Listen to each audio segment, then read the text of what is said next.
away for now.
Oh, useful.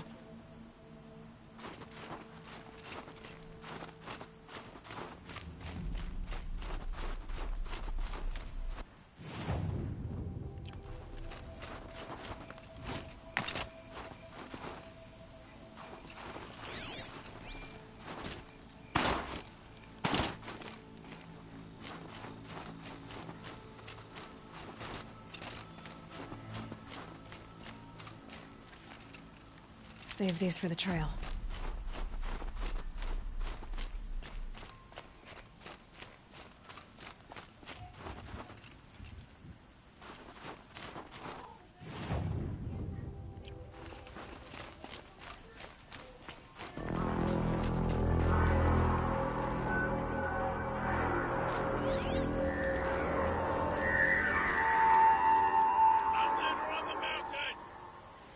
Okay, that's a welcome, I guess.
You sure you'll be warm enough up here, Nora?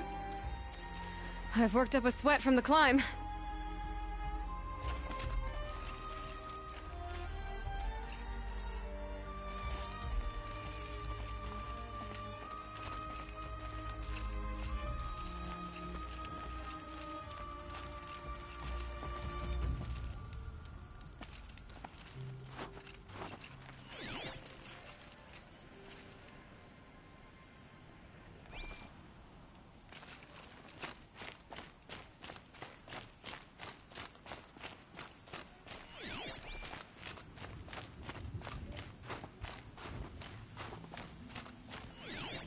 You made it to the cut, Outlander. Not that you'll stay long. This is Song's Edge, biggest settlement in the cut.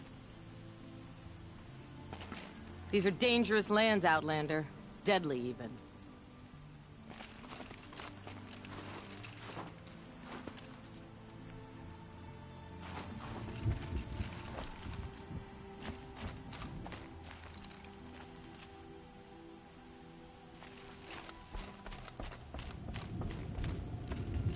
Smoke rising from the mountain.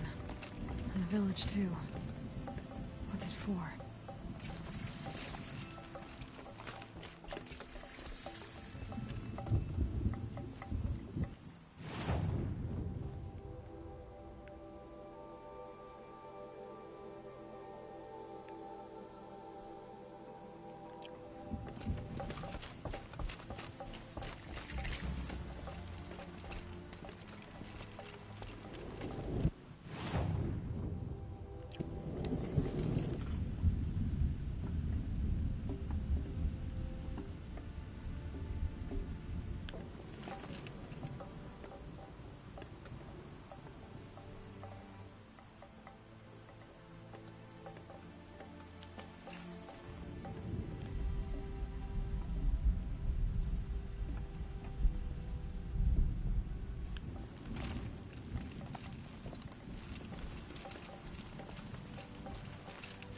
Shaman has abandoned us. Our chieftain has led our best to the deaths.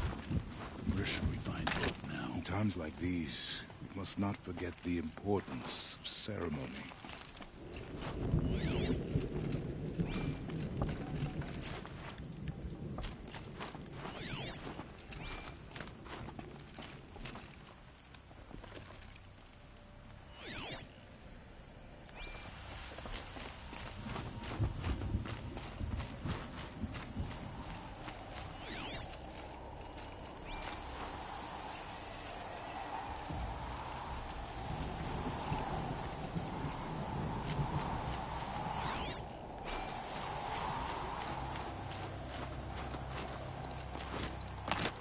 Rhea's been gone a long time, but she will return. You must believe she will return. Trust Rhea, they say. She'll return to us, they say. And yet here we are, waiting. The young hunters have learned a lesson from Thunderstruck. Sometimes, loss is the price of survival.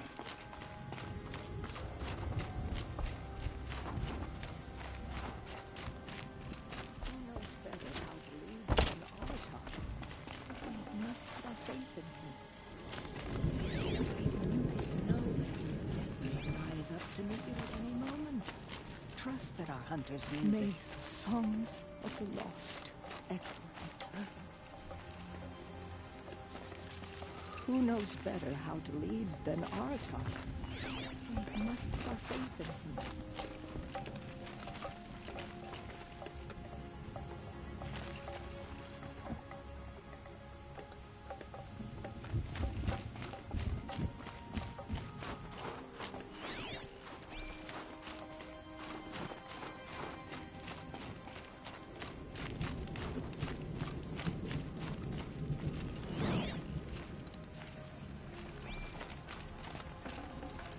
Forget about traveling light.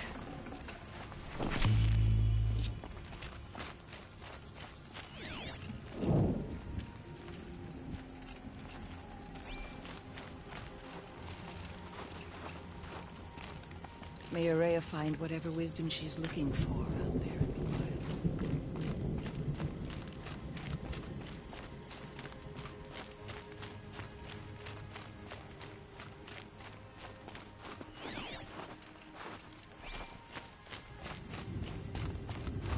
Must be something big going on.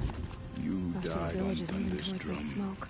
Your songs will not be forgotten. The smoke from the mountain is worse today. Bad omen for the ritual.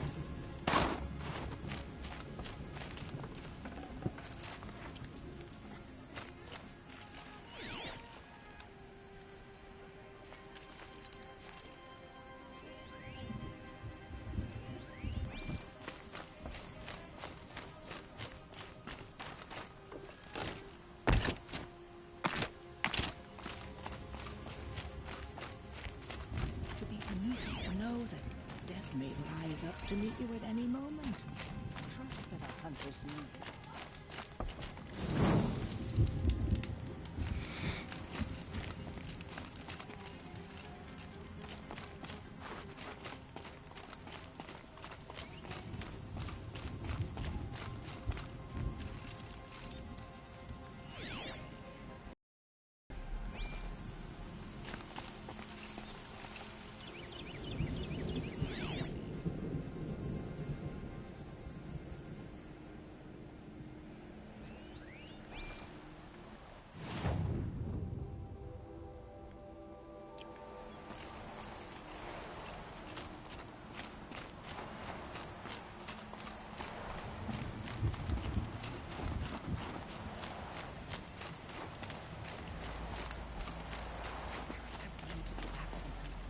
And I will be with you.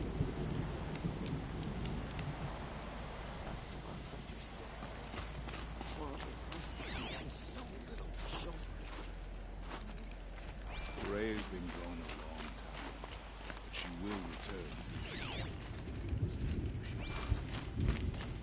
The young hunters have learned a lesson from Thunder's drum. Loss is the price of survival.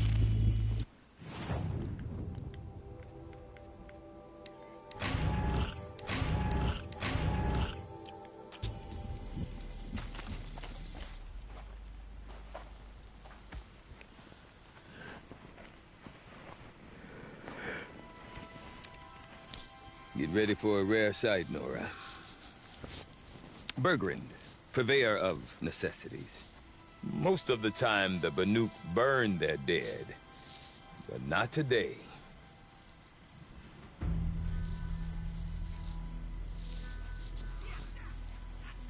Because the bodies couldn't be recovered.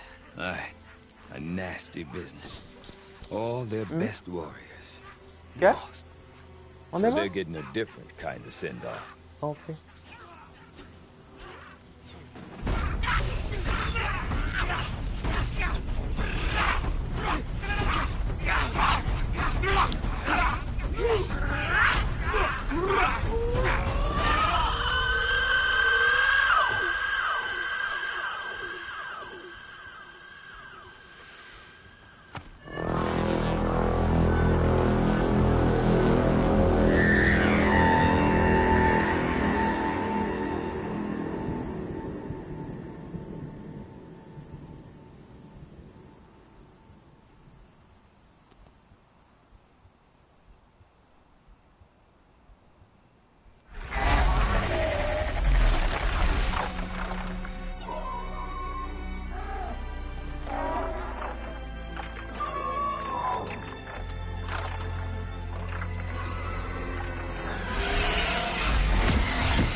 Grasp your grief, my hunters, and kill it! For our kin sees the fate all Banuk long for. Falling with their spears striking steel. Their struggle is over now. You have witnessed their spirits rise up into the blue sky and beyond to the blue light. But our struggle is only beginning. Soon, we will again take up the hunt against the daemon that frenzies the machines against us. And so I ask you, can you summon the courage of our fallen kin? Will you fight and die as well as they did? My courage! My spear! Our blood is in your teeth, Aratak! We are Banuk. Our enemies. Our prey.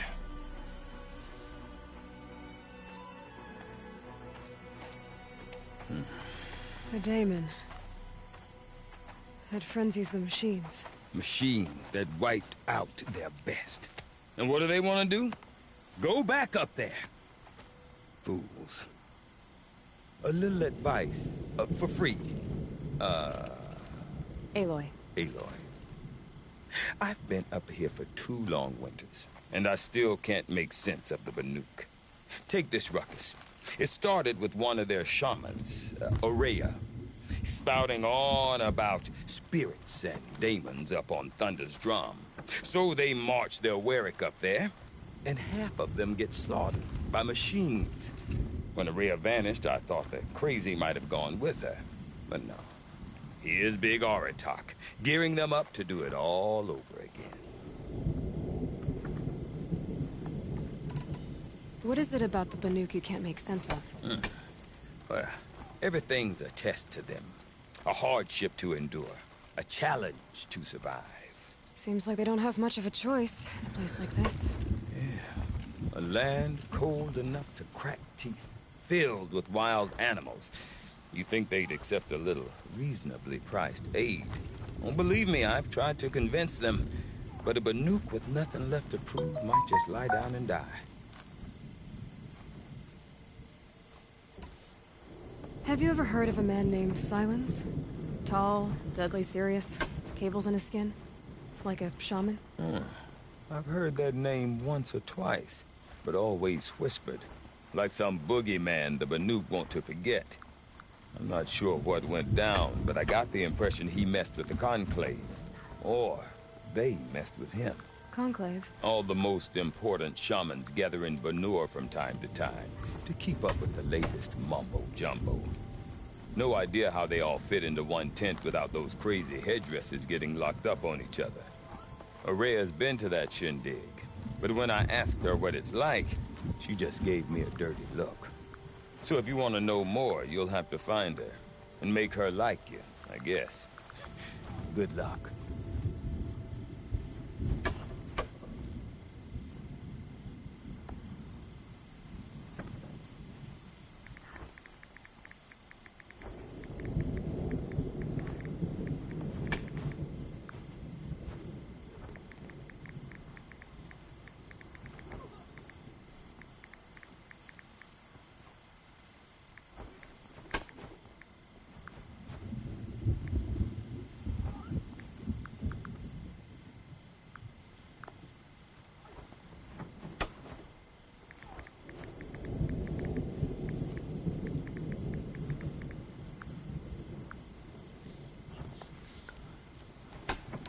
Is Aratak a renowned warrior around here? He's a Warwick chieftain. His voice carries a lot of respect. Not that you hear much of it. Man talks about as much as a dead fish. But when he and Aurea came to town with their Warwick, it drew more Banuk to this little burg than I'd ever seen. Know what else I saw, Aloy? My own little trade route, stretching all the way back to the claim. Then, he goes and leads them off to their death at the claws of angry machines. So much for my best customers. And Aurea is the one who spoke about this daemon? That's right. Told Aratak and the others that it lives up on Thunder's drum. And they believed him. But you don't. Look, I don't know what Aurea found up there. A shaman's not going to talk to an outlander. The machines in the cut are getting more vicious, that's a fact. It could be because of the daemon, or it could be because they all got indigestion, for all I know. But Aurea's not around to explain. She took off, and no one knows why.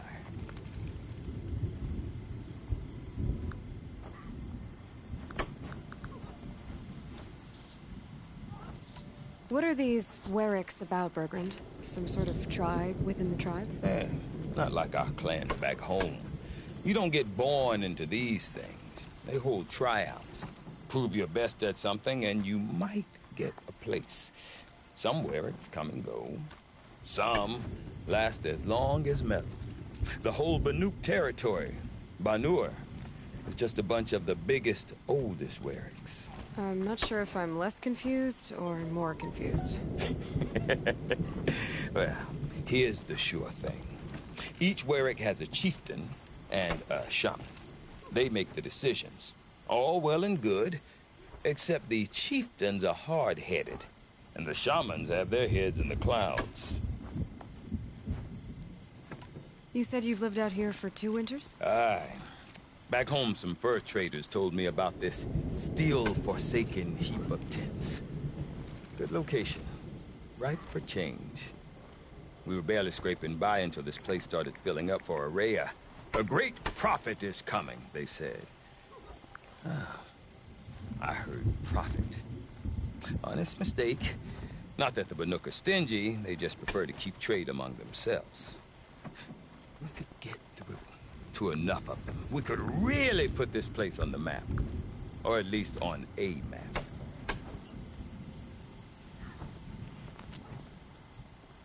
We? Me and my daughter. My assistant, Varja. My assistant and my daughter. We seem to get along better as business partners. Her mother wanted me to show her a trade. She started tinkering with weapons. Say, when you need a break from this Banuk carry-on, stop in and see her. You're both, how do I put it? Women? No. Independent. Look for her at Long Notch, the easternmost Banuk camp. I want to know more about this daemon. It's crazy talk, Aloy. Or there's something to it. Something connected to how the machines behave. Then you need to find Aurea. She was last seen headed for the mountains they call the Ice Rafts. I've heard only the shamans know the trail beyond those frozen peaks. But I do know where you could find her apprentice, Naltuk. He went north of the river, chasing rumors. Rumors? Not the good kind. Sudden attacks in the snow. Strange new structures. Some say a new machine, like no one's seen before. Well, now I'm definitely interested. Thanks for the talk, Bergrand. Don't mention it. I wonder if Aratak can tell me more about Aurea or Thunder's drum. Might be worth a shot. A good Werak has no weakness. I'd trust my kin with my life.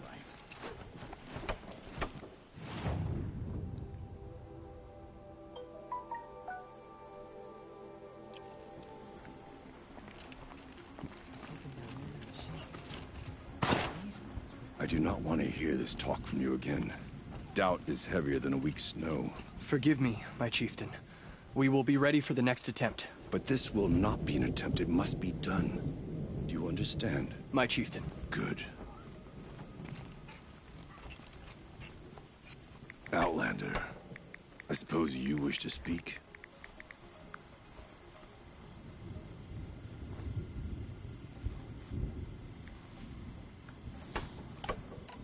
Aurea knows about this daemon. Where would I talk to her? She does a shaman's work. That is not for the eyes and ears of others. Certainly not an outlander's. There are other Weraks in Song's Edge too? Yes. The village has its own life for all Banuk who need trade or shelter. After the war ended, it sprang up from what was once a campsite, quick as the bloom between frosts. Perhaps it will last, till the Karja seek war again. Did your Warwick come from this place? No, we rallied most of our hunters from across Banuk to face the threat of the demon. But I was born here, and stayed to fight the Karja when others retreated into the mountains. A few of my old warriors remained with me, those who survived. This Damon you talked about. If you are hardy enough, you can venture out and see the signs yourself. It has changed the machines, made them fiercer, stronger. But what is it? A matter for the shamans to debate. You're set on going back to the mountain? I have put my word to it. Even with the risks being so great? The risk of what? Death?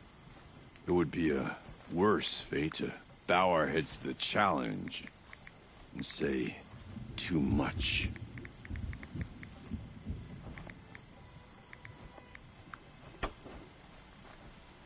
Well, I guess that's it then. Good. I prefer deeds to words. Right.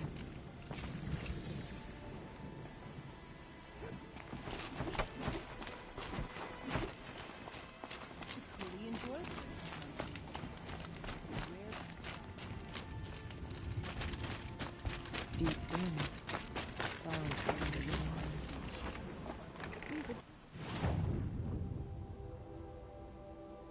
Different time.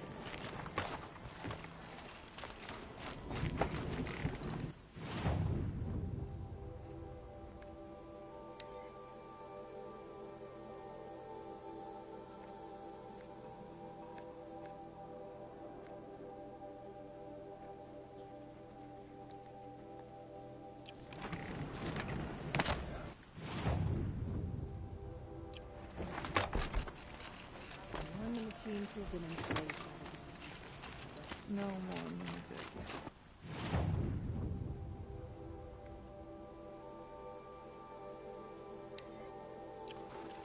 Blood soft. May you survive and prevail.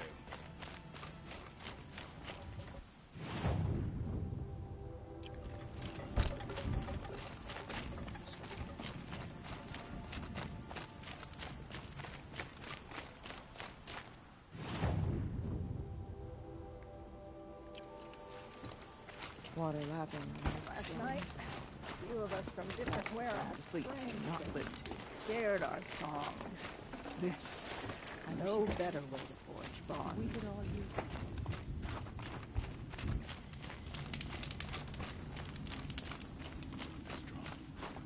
Sometimes I see horrible shapes in the cloud.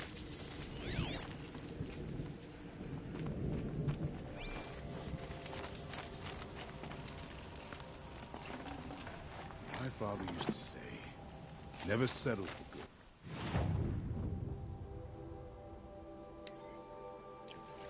To be merely good is to fail at being the best.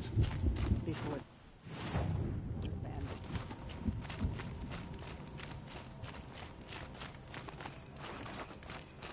I've never traveled further south than the Great Wood. In the old days, the mad Sun King... When the old ones were fresh in their graves and our numbers were still Grind my small, teeth. it was she who led us through the frozen wastes.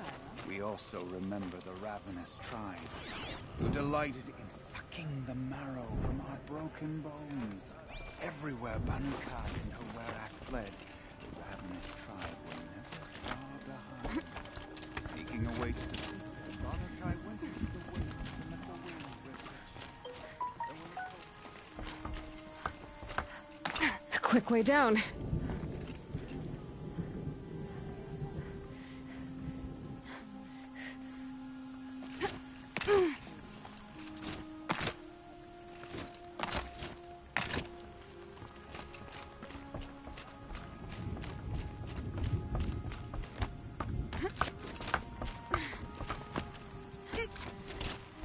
Our hands are full, Outlander.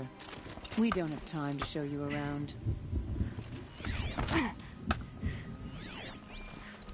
Why do the cliffs need fancy colors spread across them? Why can't the coolie just leave things alone? become a bandit is to admit you don't possess the skill to survive without theft and murder.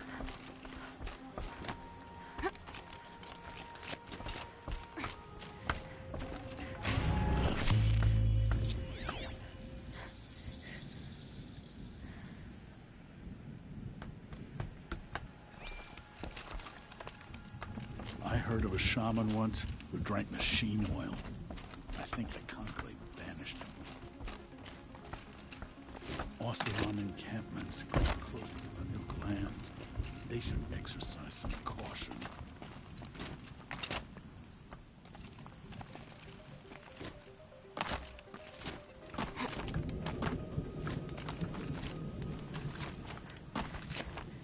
None of the southern tribes rival.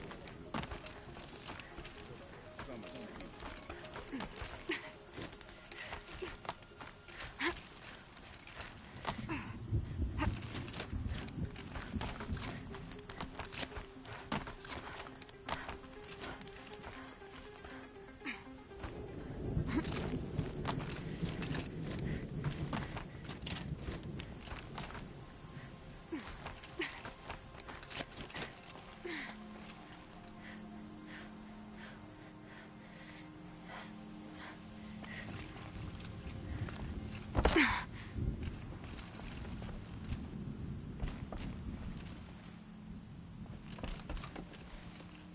Quite a view you've got up here. It's a useful perspective.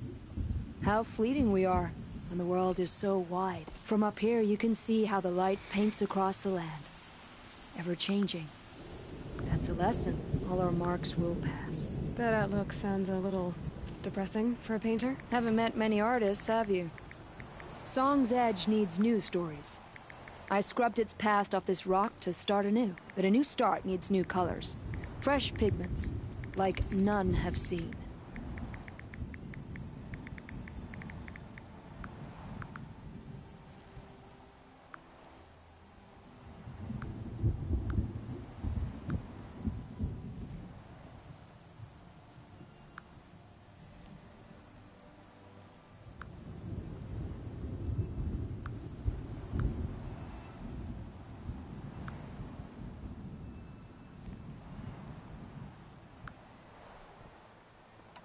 Have you always been a painter? I've always painted. But I wasn't a painter until I was driven out of Banuk. Up there, the markings are eternal. They paint over the same lines, the same colors, over and over. As a child, I learned from copying them. As I grew, my heart sank at the familiarity. All of us Banuk might as well be trapped in glacier ice. We have the look of life, but never really moving.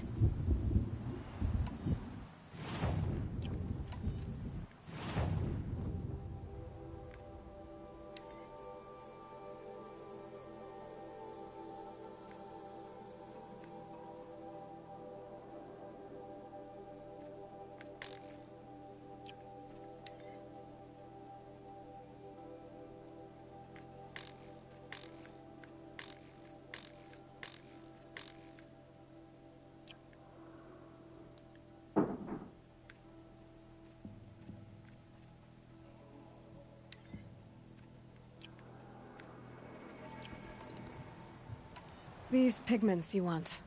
Where should I look for them? Salts gather at the edges of geysers and hot pools. Crystals cling to the rocks and cliffs.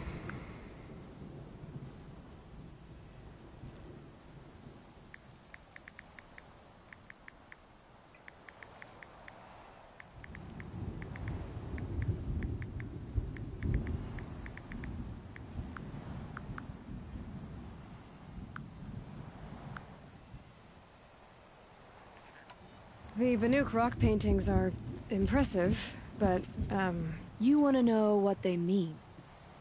That's not the right question, but I'll answer anyway. Some are called to the machines. The sacred shapes you see on metal casings, or on a cauldron door. Do the machines listen to the call? I don't know. Others, like mine, are called to the tribe. You could say inspiration or prophecy. And sometimes even men listen, if the painting is loud enough. I'll see what I can find for you. Seek out the vibrant ones. A spring of sudden color among snow or rock or metal. That's its own reward, but I'd reward you as well.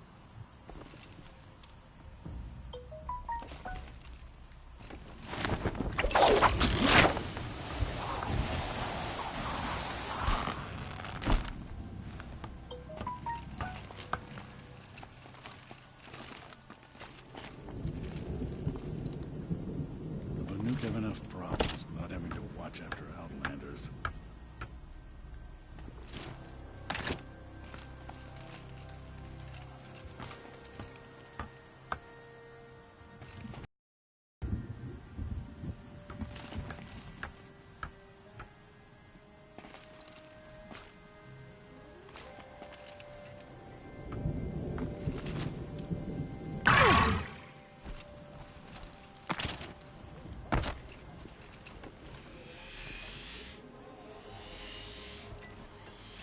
Remember, Banukai, when the old ones were fresh in their graves and our numbers were still small.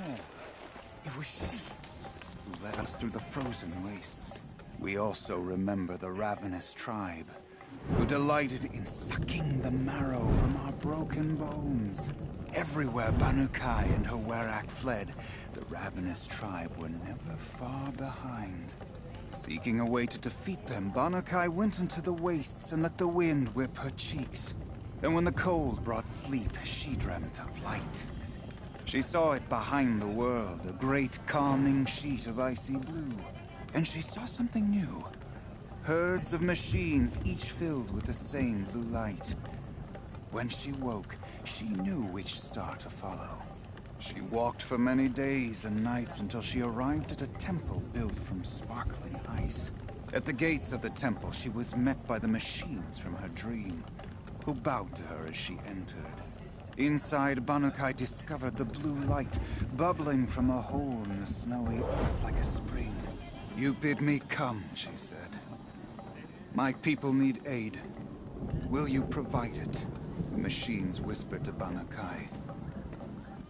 "We go where the light goes, for we are its chosen vessels. There is darkness in your heart. It cannot hold the light for long. Carry it to your people if you must, but the cost will be great." Banuk waded into the pool. The light reared like a nest of snakes and struck Banuk, piercing her skin, filling her up. Banuk did not scream, though she was in agony. Banuk did not collapse, though her limbs shook. She climbed from the pool and carried the light inside her. She marched toward home, and the machines marched behind her. As she walked, the light struggled to push its way out of her, but the machines were there to aid her. She sewed her body shut with their cables, patched herself with their metal, and kept the light within. When she arrived, the forces of the ravenous tribe had surrounded the camp. Although the light had left her with 1,000 wounds, Banuk charged. And because she held the light, the machines followed. The ravenous tribe killed many, but those in camp rushed to join the battle. They gathered pieces of the fallen machines and from them fashioned weapons.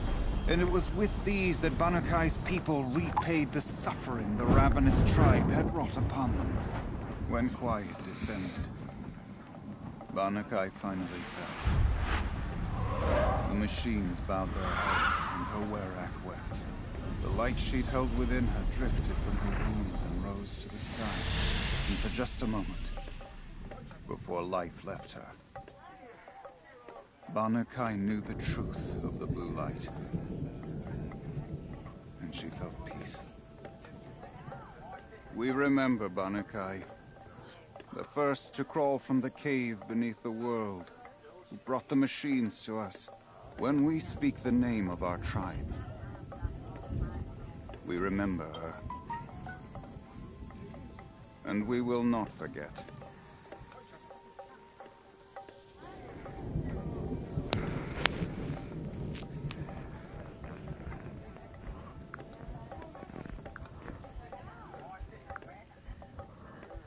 We remember, Banuk, when the old ones were fresh in their graves and our numbers were still small.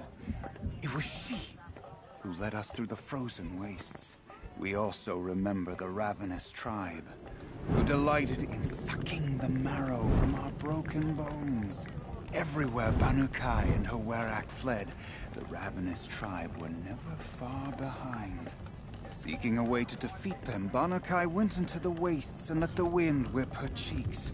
And when the cold brought sleep, she dreamt of light. She saw it behind the world, a great calming sheet of icy blue. And she saw something new. Herds of machines, each filled with the same blue light.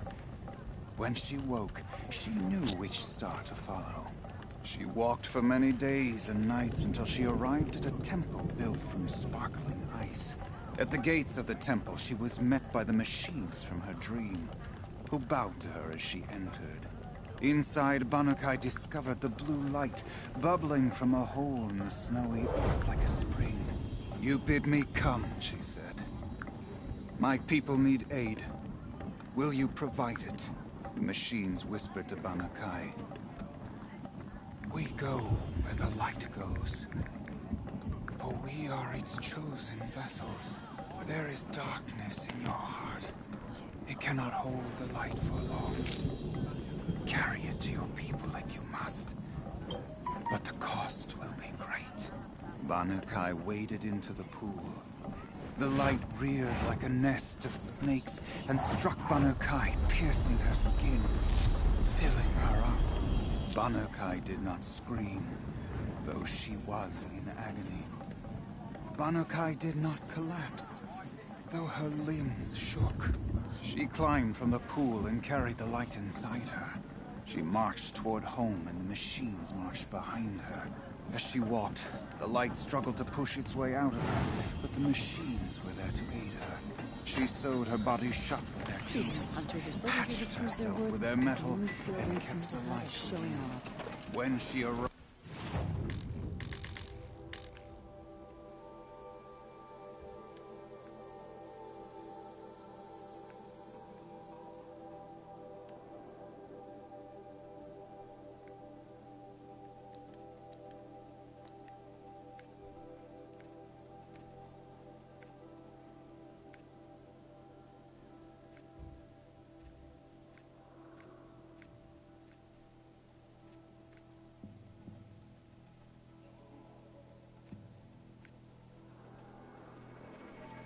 the forces of the ravenous tribe had surrounded the camp.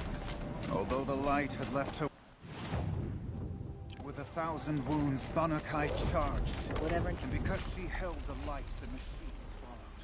The ravenous tribe killed many. Those in camp rushed to join.